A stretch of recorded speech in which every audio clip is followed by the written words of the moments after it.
Menurut gua ya, resource terbanyak atau terbaik yang kita punya di sini itu waktu. Dan waktu itu berkorelasi dengan yang namanya itu kegagalan menurut gua ya.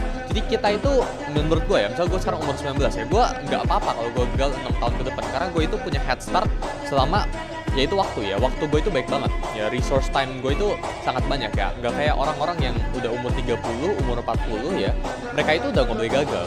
Ya ketika lu ke depannya udah punya keluarga ya. Ini gue udah sering banget buat analoginya ya. Jadi lu itu hidup itu kayak bantal ya. Ketika lu masih bayi ya, itu lu lompat setinggi-tingginya itu bisa. Kenapa? Karena lu itu nggak meresikokan apa-apa. Ya lu itu nggak ada tanggungan apa-apa.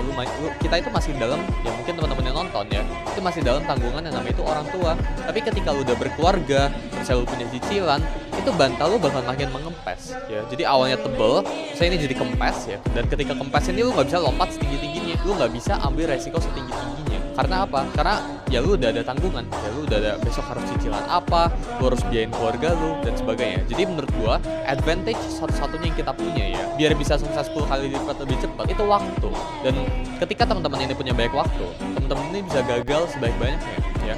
Karena orang yang sukses itu cuma satu kali gagal ya, satu kali attempt lebih baik daripada orang yang gagal. Jadi banyak banget ya orang-orang yang gue lihat di sekeliling gue, yaitu nggak berani mulai aja dulu atau take action karena takut terlihat gagal dari public perception. Padahal di sini ya kalau kita ngomongin ya, lu hidup di kita ya, bahkan gue ya hidup di bumi ini, mungkin 100 tahun lagi dari sekarang ini udah nggak ada lagi yang inget gue ya, udah nggak ada lagi orang yang bisa inget Sulianto itu siapa gitu ya. Dan orang itu biasanya mourn itu cuma dalam 1-2 minggu pertama ya, dalam 100 tahun loh ya orang udah lupa. Jadi menurut gua whatever yang kita mau kerjain, kita harus kerjain itu sekarang juga. Karena again, teman-teman sini yang nonton gua itu mostly Gen Z ya, sesuai dengan geographic location dan sebagainya. Kayak yang tadi gua bilang ya, yang kita punya itu waktu ya. Jadi lu harus utilize apapun yang lu punya sekarang.